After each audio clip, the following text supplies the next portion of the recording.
오늘 주신 하나님의 말씀 사무엘상 15장 17절 이하의 말씀으로 순종의 제사라는 제목으로 하나님의 말씀을 나누겠습니다. 오늘은 예수님께서 부활하신 부활주일입니다. 기독교 역사에 있어서 가장 중요한 날이고요, 기독교 신앙에 있어서 거의 근간이라고 할 수 있는 그런 부활의 소망, 산 소망을 우리가 허락받은 날이 바로 오늘이죠. 오늘은 우리 부활의 주인공인 예수님에 관해서 직접 우리가 말씀을 나누지는 않겠습니다만, 우리가 성경 읽기 흐름을 따라서 사무엘서의 말씀을 우리가 묵상합니다만, 모든 성경은 하나님의 감동으로 된 것입니다. 그리고 모든 성경은 예수 그리스도를 향하고 있고 그 향한 그 진리를 우리로 걸어가기를 원하고 계시니까 오늘 주신 말씀을 통해서 새로운 생명과 소망을 발견하시게 되기를 주님으로 축원합니다. 오늘 이스라엘 왕, 초대 왕이었던 사울에 관한 이야기를 드리려고 합니다. 사사시대, 각자 소견에 오른 대로 행하였던 시대, 무법천지였던 그 시대. 그런데 사사시대가 끝이 나고 난 뒤에 이스라엘 백성들은 하나님을 향해서 간곡한 요청을 드립니다. 우리에게도 고대 근동의 다른 국가들처럼, 다른 나라들처럼 우리에게도 왕을 주십시오라고 이렇게 요청을 합니다. 하나님의 뜻을 늘 묻고 하나님의 뜻을 반영하고 하나님의 뜻을 백성들에게 전했던 이 사무엘, 이스라엘의 첫 번째 선지자이면서 이스라엘의 마지막 사사였던 이 사무엘이 이 백성들의 요구를 들으면서요, 불쾌한 마음을 지울 수가 없습니다. 어떻게 이 백성들이 이럴 수가 있는가, 정말 답답하고 황당한 마음에 하나님께 기도를 드렸더니 하나님께서 사무엘에게 이렇게 말씀을 주십니다. 사무엘아, 지금 이 백성들이 요구하는 건 너를 버림이 아니다. 내 말을 무시하는 것이 아니라 나를 버려 자기들의 왕이 되지 못하게 하려 함이다 라고 이렇게 말씀하고 계십니다. 그러면서 하나님은 그 백성들의 요청을 수용해 주십니다. 허용해 주세요. 그리고 이 사무엘에게 이 왕이 어떻게 너희들에게 행할지, 왕이 걸어갈 그 제도에 관해서 네가 백성들에게 가르쳐 주라 라고 말씀하고 계세요. 사무엘을 통해 주신 이 하나님의 왕정 제도가 가진 실상은 이렇습니다. 이제 왕이 너희 모든 백성들의 아들, 딸들을 강제로 착출해가지고 그 무기를 만들게 할 것이고 병거와 말을 어거하게 할 것이다. 군대 소집, 너희 자녀들이 군대 소집을 당해가지고 전쟁에 소위 방패막이로 앞장서게 될 것이다. 왕이 자기들의 밭을 갈게 할 것이고 왕을 위해서 향료도 만들고 요리도 하고 떡도 만들고 그 요리하는 자로 삼을 것이다. 그리고 그뿐만 아니라 밭과 포도원에서 제일 좋은 것을 가져다가 왕과 그리고 자기가 사랑하는 신하들을 위해서 다 갖다 바치게 할 거다. 너희들은 왕의 노예가 될 것이다. 이게 왕이 너희들에게 있을 때 일어날 일이다 라고 말씀을 해주시는데, 왕이 세워지면 얻게 될 결과가 너무 뻔한데도 불구하고 이 아둔하고 미련한 백성은 기어이 그 길을 선택합니다. 제가 거듭거듭 강조드립니다만 하나님의 백성들의 요구를 허락하신 게 아니라 허용하셨습니다. 여러분, 제가 말장난 치려는 게 아니라 허락과 허용은 달라요. 지금 백성들에게 분명 의도가 있으신 거예요. 너희들이 왕이신 하나님은 나를 버렸고 너희들이 원하는 대로 그토록 원하는 왕을 세워달라고 했으니까 너희들이 한 그 말에 한번 책임지고 살아봐라. 그런 마음으로 하나님이 이 왕정 제도를 허용해 주신 겁니다. 스스로가 하나님을 멀리하고 불행을 자초한 것입니다. 왕이신 하나님을 버리고 행복 끝 불행의 시작을 그들 스스로가 시작한 것입니다. 역사적으로 보면 이 이스라엘의 왕정 제도가 시작되는 것은 굉장히 좀 분홍빛, 정말 행복이 밀려올 것 같이 그렇게 시작을 해요. 이스라엘의 초대 왕 사울이 시작했던 그 처음은 너무 아름답게 시작합니다. 사무엘상 9장 2절 말씀에 보면 사울을 소개할 때 이렇게 소개합니다. 기스에게 아들이 있으니 그의 이름은 사울이요 준수한 소년이라. 이스라엘 자손 중에 그보다 더 준수한 자가 없고 키는 모든 백성보다 어깨 위는 더 컸더라. 이렇게 기록합니다. 준수했습니다. 준수하다는 말이 멋지다, 선하다, 잘생겼다. 원조 꽃미남이 이 사울이에요. 정말 많은 사람들이 보기에 야 진짜 멋지고 아름다워 보이고 용맹스러워 보이고 든든해 보이는 사람이 이 사울이었습니다. 이 사울이 어느 날 아버지의 잃어버린 암나귀를 찾기 위해서 길을 나섰다가 하나님의 섭리로 말미암아 이 사무엘 선지자를 만나게 되었고, 사무엘은 그가 이 왕될 사람이라고 하는 것을 알고 그에게 기름을 부어 왕으로 세웠습니다. 밀실에서 이렇게 일어난 일 같습니다만 나중에 사무엘 선지자는 공식적으로 이스라엘 백성들을 이 미스바로 다 모이게 한 뒤에 하나님의 방법인 제비 뽑기를 통해서 이 이스라엘의 집 기스의 아들을 뽑게 하시고 기스의 아들 중 이 사울이 왕으로 선발되게 하셨습니다. 그때 뽑혔을 때 사울은 얼마나 순진했는지 몰라요. 얼마나 겸손했는지 모릅니다. 사무엘상 10장 22절 말씀에 보면 사람들이 왕으로 제비를 뽑아 추대하였을 때 그는 사람들 앞에 서는 게 부끄러워서 이 짐 보따리 사이에 숨어 들어가 있었습니다. 내가 어떻게 왕이 됩니까? 저 같은 사람은 왕이 될 자격이 없습니다. 그러면서 이 짐 보따리 사이에 숨어 들어가 있었을 정도로 그는 굉장히 겸손한 사람이었습니다. 초대 왕이 된 이후로 정말 하나님의 크신 도움으로 말미암아 모든 대적들 가운데서 그는 늘 승리를 경험했습니다. 암몬 족속, 블레셋 족속, 모압 족속, 아말렉 족속 할 것 없이 가는 곳곳마다 이 전쟁에서 이김으로써 자신의 왕권을 강력하게 확립하였고 군대를 조직하여서 완비해서 굳건한 나라의 기틀을 이루게 됐습니다. 그런데 이렇게 쭉 가면 얼마나 좋겠습니까만 사울이 이렇게 승리 일색으로 쭉 걸어가다 보니까요 점점 마음에 교만함이 생기기 시작합니다. 사람들 앞에서 자기 이름을 내고 싶어 합니다. 사무엘상 13장에 사울왕은 블레셋과의 전투를 앞두고 일생일대 하지 말아야 될 가장 큰 실수를 범하게 되죠. 전쟁에 앞서서 늘 하나님께 제사 드리고 하나님의 뜻을 물으면서 선지자 사무엘을 통해서 하나님께 어떻게 하면 될지를 늘 묻고 그 전쟁을 이루어왔던 과거의 삶과 달리 그날따라 이 선지자가 오지를 않는 겁니다. 하루 이틀 지나도 3일이 지나도 선지자 사무엘이 오지 않으니까 조급한 마음이 생기고 결국은 7일이 돼도 이 사무엘이 오지 않으니까 이 사울은 견디다 못해서 이 전쟁에 위한 제사를 자기가 직접 집례하기로 결정을 내려버립니다.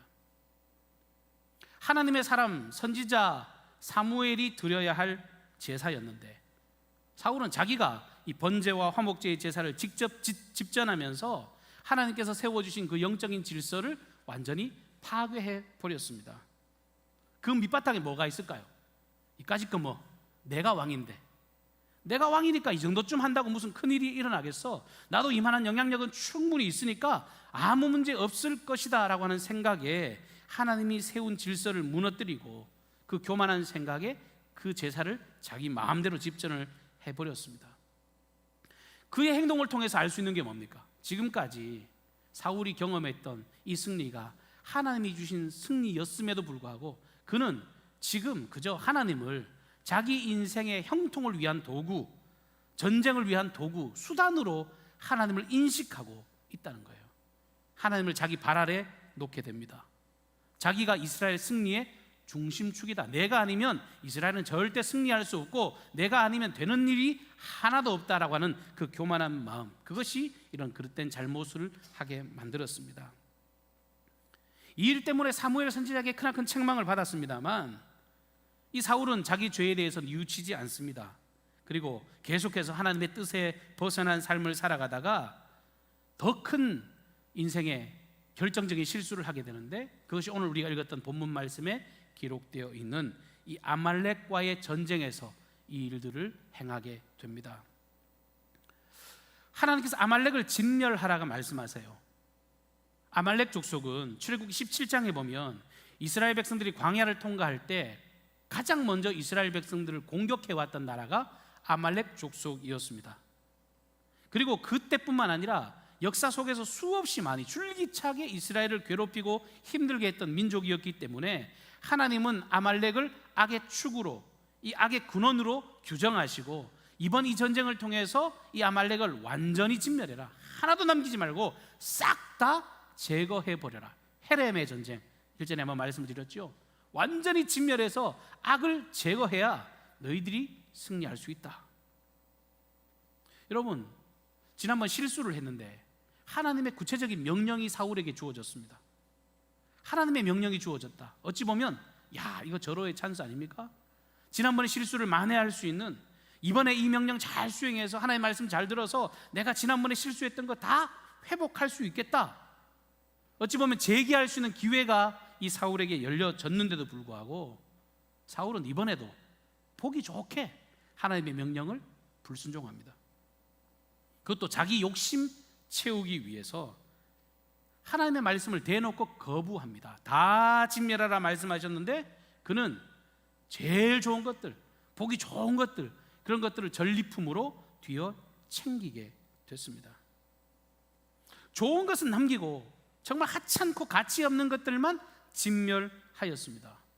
하나님의 전쟁이었는데 눈 가리고 아웅을 한 것입니다.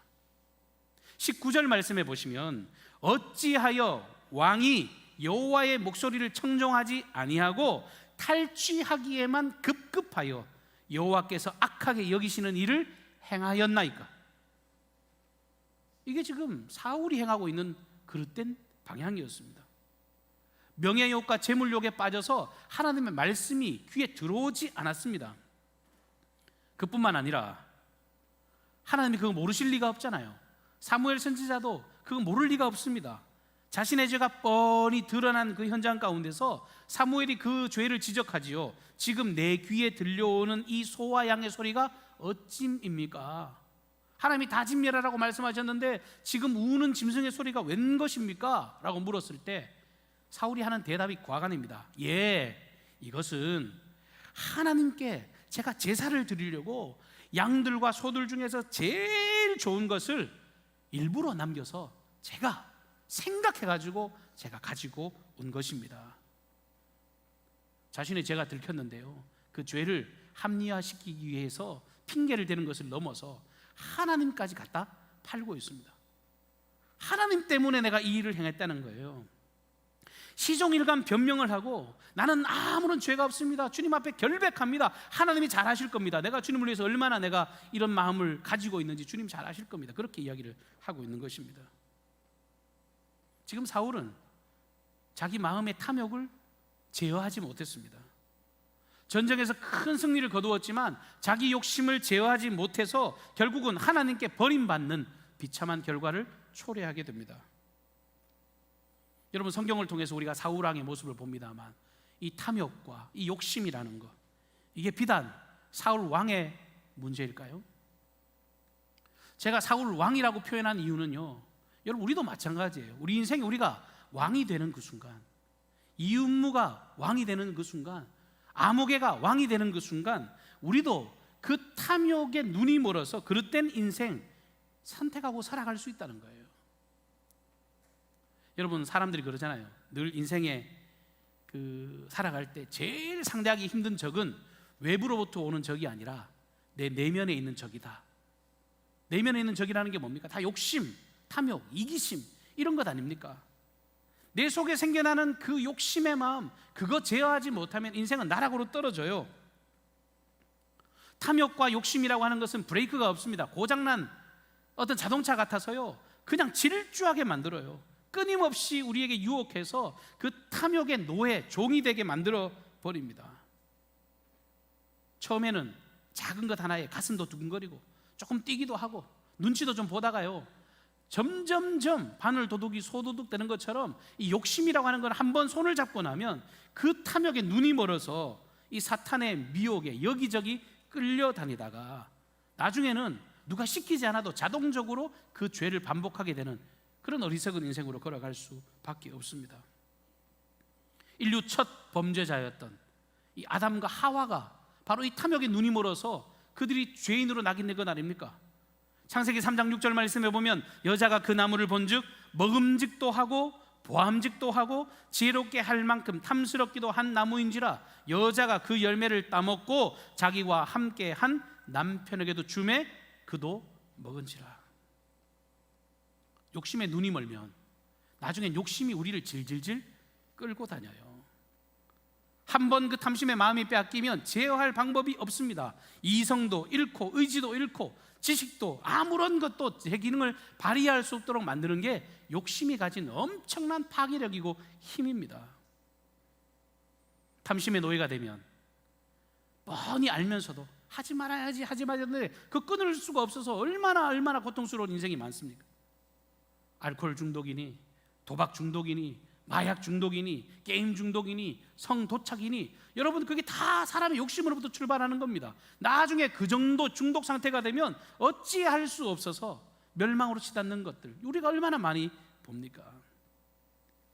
그러니까 우리 안에 하나님 예수 그리스도를 왕으로 모셔야 될 이유가 이 탐심의 고리를 끊어내기 위해서 우리가 주님을 향해서 항복하고 또 나가야 할 줄로 믿습니다.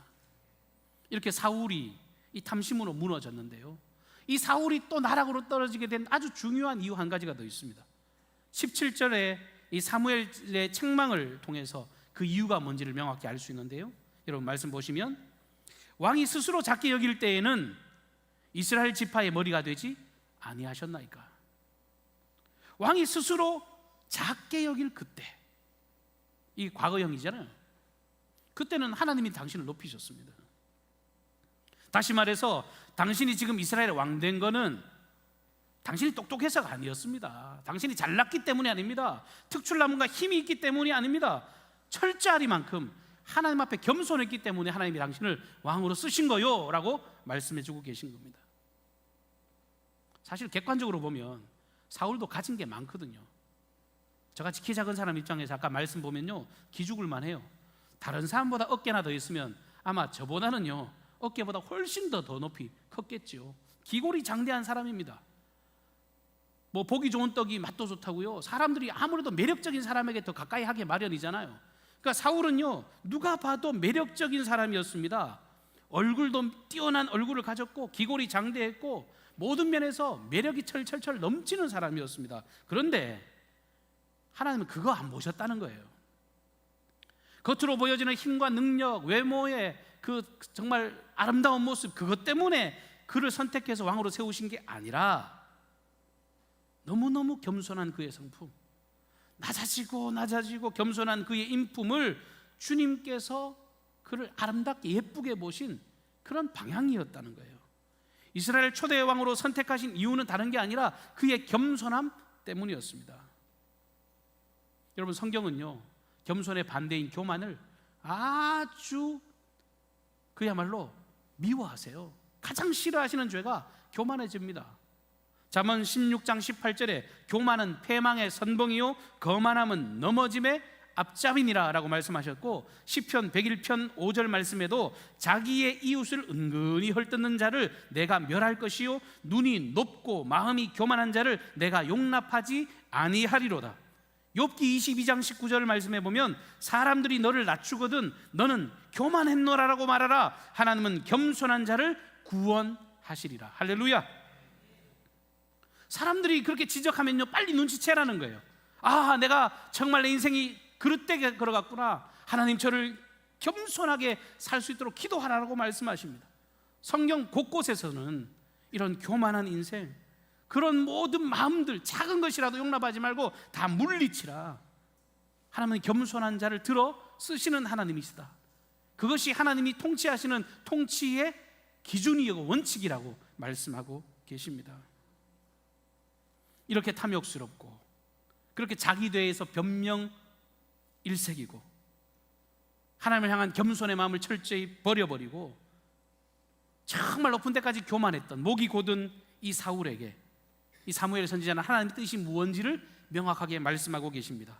여러분 22절의 말씀, 우리 여러분에게 주신, 저와 여러분에게 주신 말씀으로 우리 한 목소리로 함께 다시금 봉독하겠습니다. 22절입니다. 시작. 사무엘이 이르되 여호와께서 번제와 다른 제사를 그의 목소리를 청종하는 것을 좋아하심 같이 좋아하겠나이까. 순종이 제사보다 낫고 듣는 것이 순양의 기름보다 나으니. 아멘. 순종이 제사보다 낫고 듣는 것이 순양의 기름보다 나으니. 굉장히 유명한 구절입니다만 오늘 이 시간에 저와 여러분에게 주신 하나님의 생명의 말씀으로 다시 한 번 더 아멘으로 화답하시기를 바랍니다. 순종이 제사보다 낫다. 어떤 제사, 어떤 행위, 어떤 모습보다 하나님의 말씀을 향한 순종함이 절대 우위, 가장 위에 존재해야 한다라고 말씀하고 계십니다. 이 말은 사무엘 선지자가 야 너 내 말 들어 이 이야기가 아니잖아요. 철저하게 하나님의 말씀 앞에 순종해야 된다. 나도 너도 모두가 다 하나님의 말씀 앞에서 온전히 반응하고 살아야 해. 하나님께 이렇게 순종하며 삶을 살아야 하는데, 이 사울이 지금 하나님께 어떻게 항변하고 있는지를 보십시오. 왜 이 말씀이 사무엘의 입술을 통해 사울에게 전달되고 있는지 그 배경을 보시면 사울이 지금 이렇게 이야기를 하고 있거든요. 하나님, 제가 하나님께 제사 드리기 위해서 짐승을 다 죽이라는 그 명령 제가 따르지 않았습니다. 하나님의 명령을 지키지 않았습니다. 하나님께 제사 드리려고 제가 하나님의 명령 어겼습니다. 말이 앞뒤가 안 맞죠?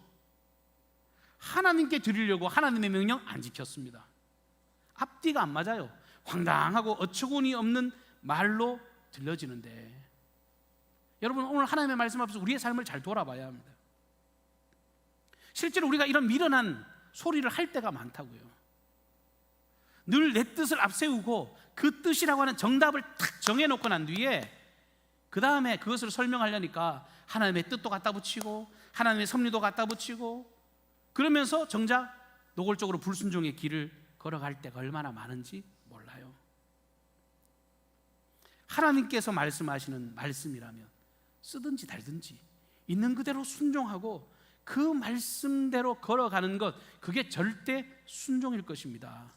그런데 내 경험치와 내 정답과 내 삶을 제위에 올려놓고 그것을 하는 척, 하나님의 말씀을 그것을 이용을 해버린다면 그건 순종이 아니라 하나님의 말씀을 이용하는 것이죠. 이스라엘 백성들이 가졌던 제사가 오늘날로 보면 예배일 겁니다. 하나님을 향한 예배는요, 여러분 정말 오직 이 예배를 통해서 드러나야 될 이름이라면 우리를 구원하신 이름 예수 그리스도밖에 없죠. 지금도 살아 역사하시는 생명의 하나님의 영광이 드러나야 될 예배입니다. 어제 가톨릭의 무슨 방송을 보다 보니까 정말 우스갯소리 잘하는 그 가톨릭 사제, 제가 김창현 신부인가요? 제가 이름이 생각이 안 나는데 그분이 그 강연하는 걸 보면서 제가 진짜 큰 은혜를 받았어요. 무슨 이야기를 하는가 하면 가톨릭은 다 내 마음 편하자고 성당을 나온대. 이게 그 가톨릭 신부가 하는 이야기예요. 우리 가톨릭은 자기 마음의 평강을 위해서 전부 다 신앙생활을 한대요. 근데 개신교의 형제 자매들은 맨날 입만 열면 하나님의 영광, 할렐루야, 주님의 영광, 주님의 뭐 기쁨, 찬양, 하나님께 포커스가 맞춰져 있다고 막 열띠게 이야기하는데 제가 잠깐 보려고 그러다 끝까지 다 봤잖아요. 목사로서 기분이 진짜 좋더라고요. 근데 여러분, 기분 좋고 나쁘게 아니라 신앙이 그런 겁니다. 예배라는 것은 하나님이 주인공 되셔야죠.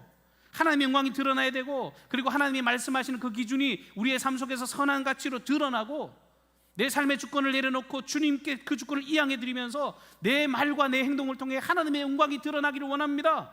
그것을 위해서 살아가는 것, 그게 신앙인데, 뒤집어 놓고 보십시오. 예배를 드릴지 말지를 누가 결정해요? 내가 결정합니다. 제가 토요일에 문자 보낼 때 늘 이 기준에서 여러분들을 하나님이 찾으십니다, 초청하십니다 하는 이유가 제가 구걸하듯이 안 보이고 싶어요. 예배는요, 하나님이 영광 받으시는 거예요. 하나님이 여러분을 사랑하셔서 예배 전에 불러주신 줄로 믿습니다.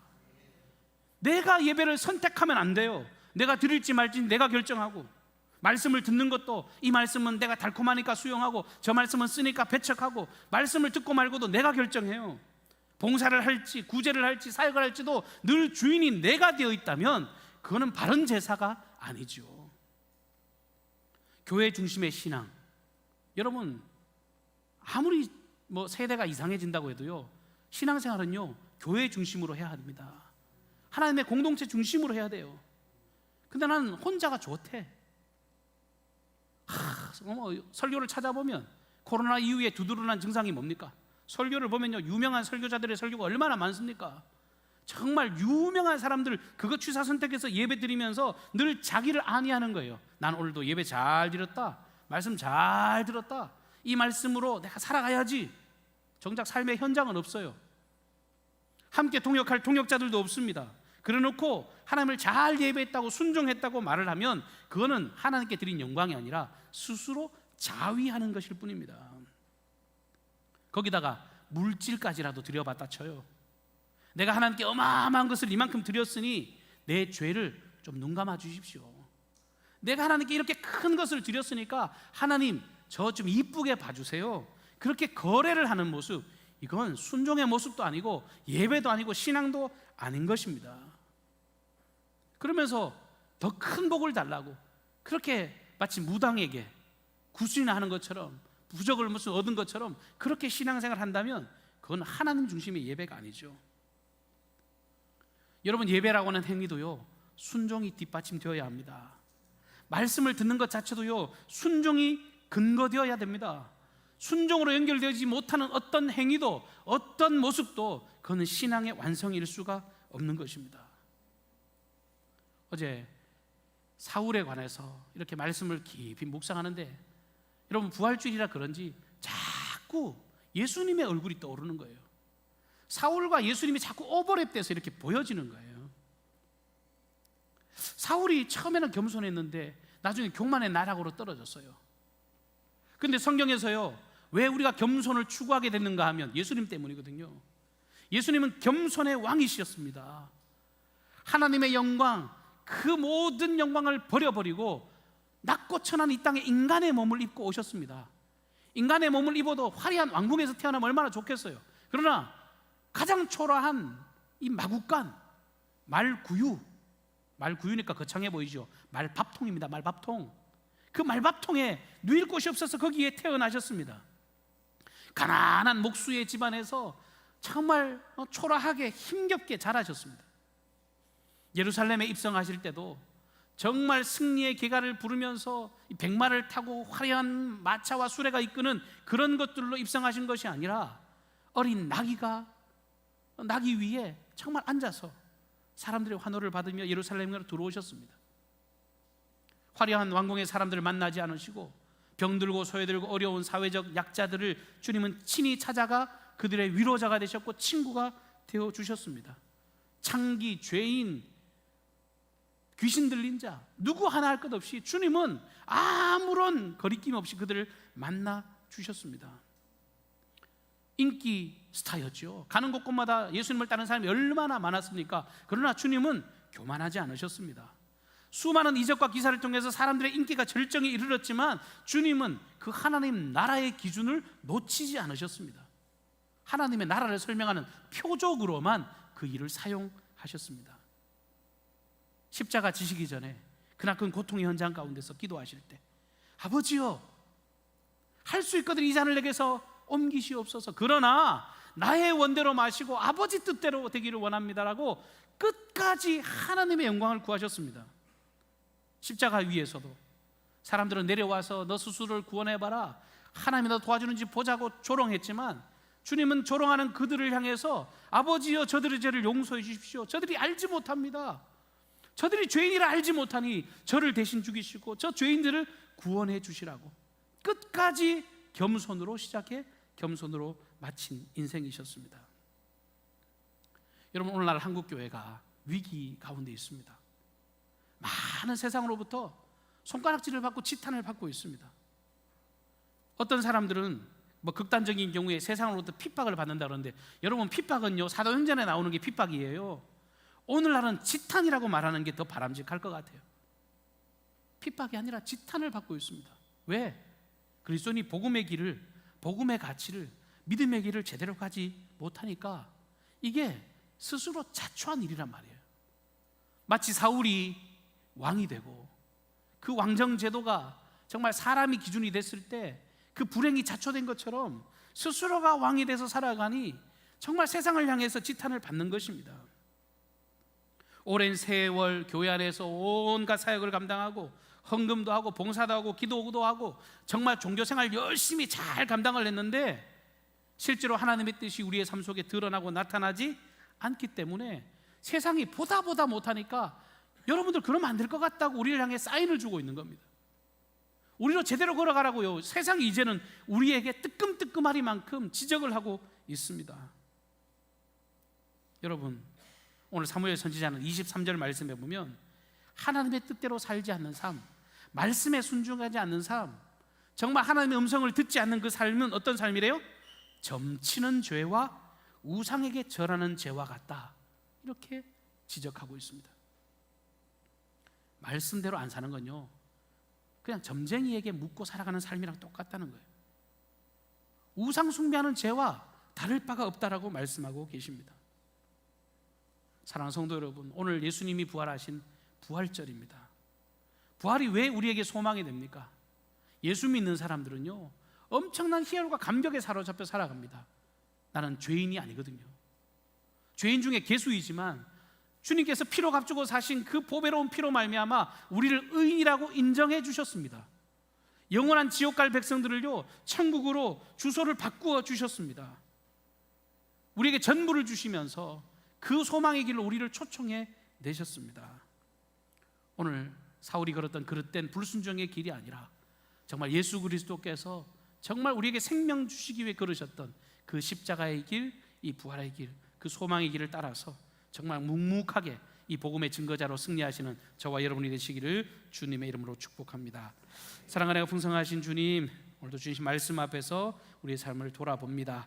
하나님의 놀라운 생명의 말씀이 우리의 삶의 유일한 기준이 되게 하여 주시고, 순종이 제사보다 낫고 듣는 것이 순양의 기름보다 낫다라는 그 음성을 오늘도 우리의 신비에 새기며 오직 예수, 오직 말씀, 오직 은혜, 오직 믿음으로 살아가는 거룩한 백성들 되게 하여 주옵소서. 종교인이 아닌 능력 있는 하나님의 자녀가 되기를 원하오니 주여 말씀하시고 우리는 그 말씀을 듣고 행할 수 있도록 성령의 권능으로 함께 하옵소서. 존귀하신 예수님의 이름으로 기도하옵나이다. 아멘.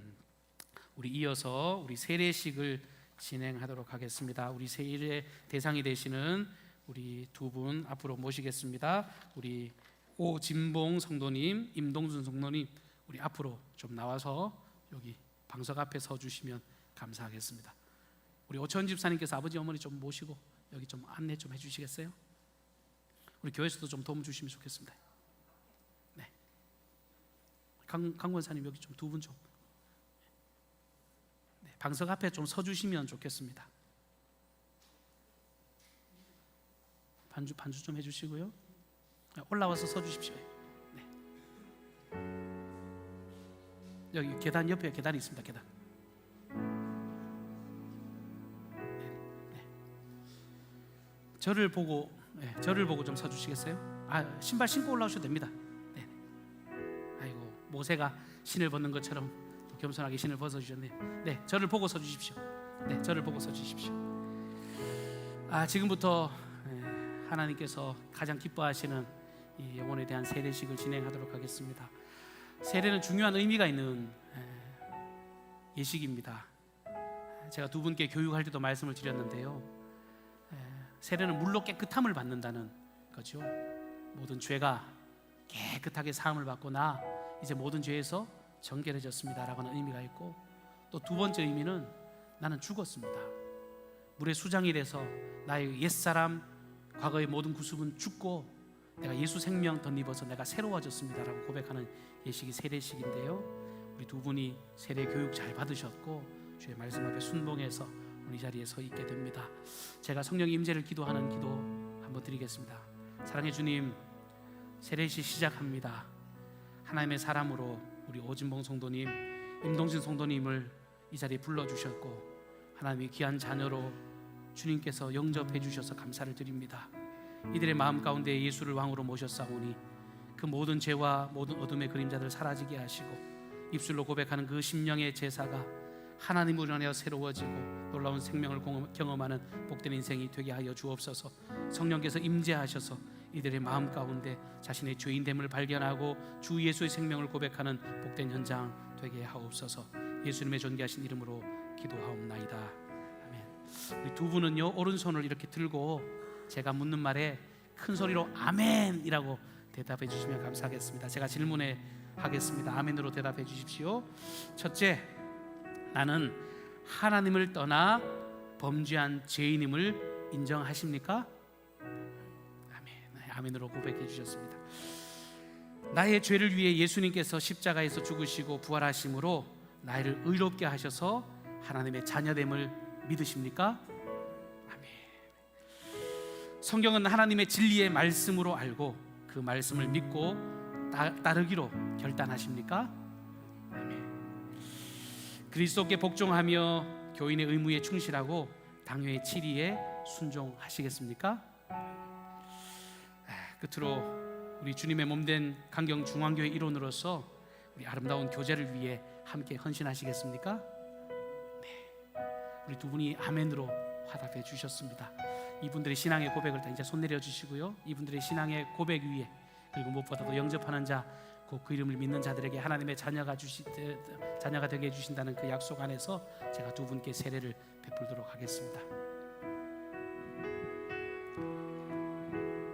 네, 두 분은 방석에 무릎 꿇고 앉아 주십시오. 네, 그렇게 네.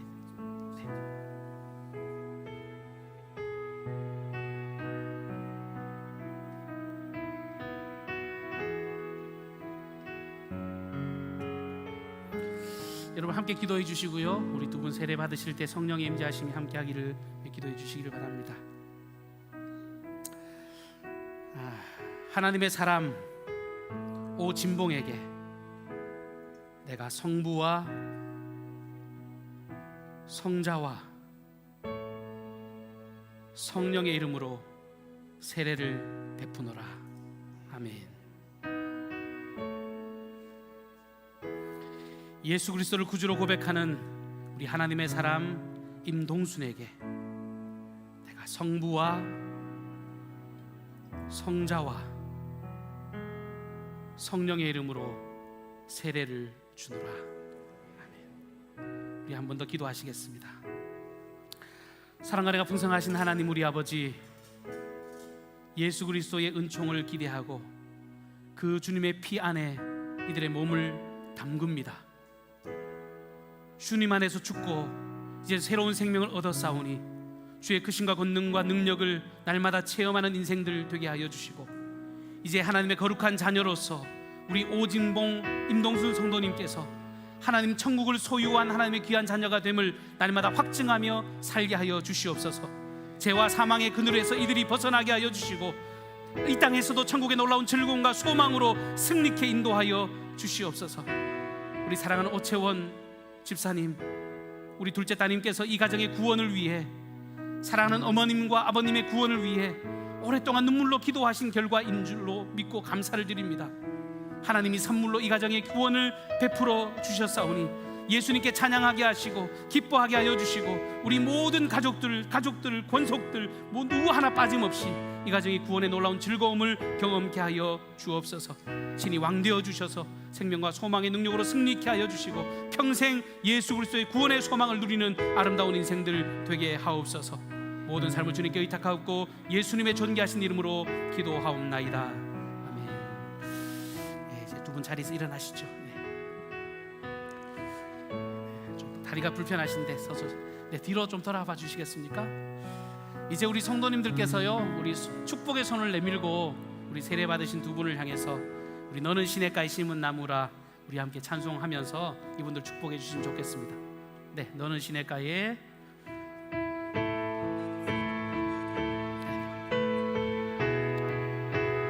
함께 찬양하겠습니다. 너는 시냇가에 축하드립니다.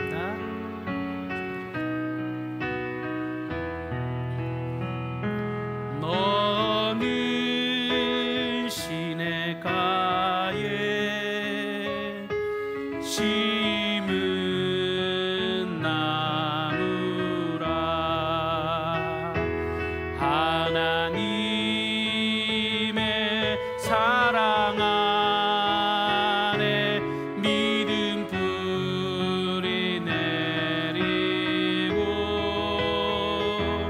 주의 뜻대로 항상 다시 한 번 더 하나님께 영광의 박수와 우리 두 분을 축복하는 마음으로 힘차게 박수해 주시길 바랍니다. 네, 차렷. 우리 두 분 격려할게요. 인사드리겠습니다. 차렷 격려. 네, 고맙습니다. 네, 두 분 이제 내려가셔도 좋겠습니다. 내려가 주셔도. 네, 여기 옆에 계단 있어요, 계단. 네. 네.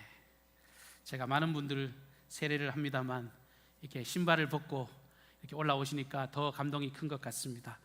모세가 하나님 앞에 섰을 때 내 발에 신을 벗으라 라고 하셨는데 그런 의미가 있는 것 같아서요, 다음 세례식 때는 아예 진짜 신을 벗고 할까 봐요. 진심으로 축하를 드리고, 맨 뒤에서 우리 오채훈 집사님께서 계속 울면서 기도하고 계신데 제가 가정 신방하면서 의인의 간구는 힘이 있다라는 제가 체험을 하는 것 같습니다. 여러분들 많은 이들에게 복음 전해야 되겠지만 사랑하는 가족들의 영혼 구원을 위해서 끊임없이 기도하시고요, 의인의 간구가 열매 맺기를 위해서 함께 기도해 주시면 좋겠습니다. 이제 다 같이 자리에서 일어나셔서 우리 부활의 찬송 165장 찬양 드리면서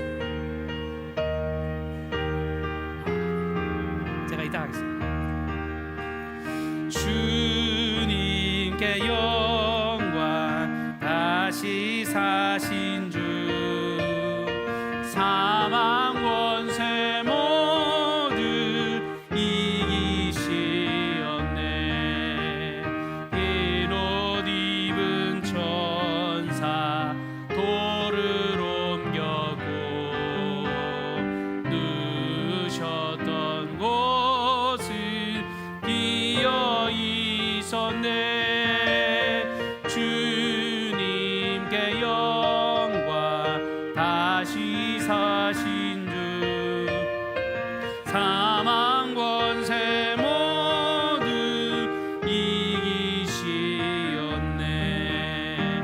부활의 주님 나타나시사 두려움과 의심 물리치셨네. 주의 교회 기뻐 찬송하여라. 다시 사신 주님 죽음 이겼네. 주님께 영광, 다시 사신 주, 사망 권세 모두 이기시었네. 생명의 임금, 영광의 주님, 주님 없는 삶은 헛될 뿐이라. 주의 사랑으로 세상 이기고 요단 건너보냐 가게 하소서. 주님께 영광, 다시 사신 주, 사망 권세 모두 이기시었네. 제가 중요한 것 한 가지를 빼먹어서 여러분들께 우리 양재성 원로 장로님께서 잘 말씀해 주셨습니다. 우리 세례 받으셨는데요, 제가 공표하도록 하겠습니다. 여러분들 크게 아멘으로 화답해 주시면 좋겠는데요. 나는 예수님께 위탁받은 대한예수교 장로회, 대한예수교 장로회 강경중앙교회 담임 목사의 권위로 우리 오진봉 임돈순 성도님께서 성령의 기름 부음을 받은 하나님의 자녀요 주님의 몸된 강경중앙교회의 세례 교인이 된 것을 성부와 성자와 성령의 이름으로 공포합니다. 아멘. 우리 한번 기도하겠습니다. 생명의 주님, 은혜를 감사합니다. 하나님께서 천군 천사와 함께 기뻐하시는 이 예배 현장, 우리 부활의 산 소망을 품고 그리고 또한 한 생명이 태어나는 이 모습들을 우리가 지켜 바라보며 주님께 예배하게 하시니 감사를 드립니다. 우리 교회는 생명의 공동체입니다. 마땅히 복음을 위해서 이 땅에 존재하고 하나님이 말씀하신 그 기준을 따라 살아가야 될 책임이 있는 존재임을 아버지 다시금 확인하오니 오늘 주신 이 부활의 산 소망을 가슴에 품고 끊임없이 이 부활의 산 소망을 믿음으로 증거하는 아름다운 인생이 되게 하여 주옵소서. 이 시간 감사의 예물을 담아서 하나님께 예물 드립니다. 하나님께서 부활하신 그 생명을 우리에게 선물로 주심에 감사하며 부활절 감사 예물을 드렸고 11조, 선교, 감사, 코이노니아, 건축, 기타 여러 모양으로 구별하여 드린 예물이 쓰이는 곳곳마다 하나님의 생명이 드러나고 나타나게 하여 주옵소서. 우리의 모습을 쌓아가는 바벨탑이 되지 않게 하여 주시고, 한 생명이라도 구원하고자 하는 복음의 통로로 이 물질이 쓰임받게 하여 주시고, 이 물질뿐만 아니라 우리 드리는 시간과 정성, 모든 전인격을 통하여 주님의 영광만 드러나고 나타나게 하여 주옵소서. 하나님 아버지, 한동안 진통을 겪고 여러 가지 어려움이 있습니다만 주님은 우리를 향한 사인인 줄로 믿고 감사를 고백하게 하여 주옵소서. 제자리 찾게 하여 주시고 주님의 기쁨으로 걸어가는 능력 있는 그리스도인으로 책무를 감당케 하여 주시옵소서. 그 일을 위해 주의 말씀이 아버지 우리 가운데 절대적으로 필요하니 철저하리만큼 말씀에 순종하는 인생들 되게 도와주시고, 순종하는 생명의 역사가 어떻게 증명되고 드러나는지를 만방 가운데 드러내는 우리 강경중앙교회 되게 하옵소서. 온 세상이 흉흉하고 어렵습니다. 정치적으로 많이 혼란스럽습니다. 아버지, 많은 위기 어려움 가운데서 또 지금의 대선을 준비하는 가운데 있사오니 주님이 예비하신 귀한 지도자를 다시금 세워주시고, 하나님께서 아버지 은혜 베풀어 주셔서 부강한 대한민국, 복음의 대한민국으로 다시금 일어날 수 있도록 주님 축복하여 주옵소서. 저들의 삶을 축복하시고 건강 회복과 물질 회복과 인권 회복으로 함께하여 주시고, 예수 안에 아버지 놀라운 생명을 체험하는 인생들 되게 하옵소서. 이제 부활의 산소망을 품고 세상 가운데 나아가오니 우리가 만나는 모든 이들에게 부활을 증거하며 살게 하여 주시고, 우리를 짓누르는 모든 악한 세력들을 이겨낼 수 있는 힘도 함께하여 주옵소서. 우리의 모든 삶의 걸음을 주님께 의탁하옵고 예수님의 존귀하신 이름으로 간절히 축복하며 기도하옵나이다. 아멘. 지금은 우리 구주 예수 그리스도의 은혜와 하나님 우리 아버지의 무한극진하신 사랑하심과 성령님의 감동 감화 위로 내주교통 충만케 하심의 역사가 우리에게 부활의 산 소망을 주시며 이 위대한 가치와 생명이 우리의 삶의 유일한 힘과 권능임을 고백하며 그 은혜를 마음껏 누리고 증거하기로 결단하는 우리 사랑하는 강경중앙교회 모든 성도들의 믿음의 선포와 그들의 삶과 기도의 제목과 모든 생업의 현장 위에, 그리고 새롭게 주님께 인정받으며 주님의 복된 자녀로 서게 된 우리 사랑하는 오진봉 우리 임동순 성도님 머리 위에, 그 가정과 생업의 현장 자녀들 앞날 위에, 이 나라의 민족과 세계 모든 열방의 고통과 아픔, 우리가 발을 디디고 살아가는 구원받을 강경 땅 모든 영혼들, 그리고 주님이 사랑하시는 피로 값주고 사신 우리 강경중앙교회 앞날 위에 지금으로부터 영원토록 함께 하시옵기를 간절히 축원하옵나이다. 아멘. 예배를 마치겠습니다. 우리 떡이랑 우리 달걀 받아가시고요, 점심 식사 맛있게 나누고 돌아가시길 바랍니다.